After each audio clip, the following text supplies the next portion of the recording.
Meaning of false imprisonment.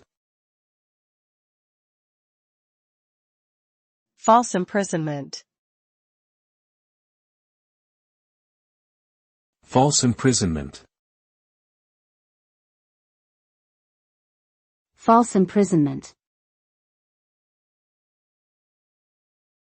False imprisonment. False imprisonment refers to unlawfully restraining a person against their will, without the legal right or authority to do so. This can include physical restraint or placing someone in a locked space without their consent. The result of false imprisonment is a violation of the individual's right to freedom, which can cause significant emotional distress, physical harm, and loss of time and opportunities.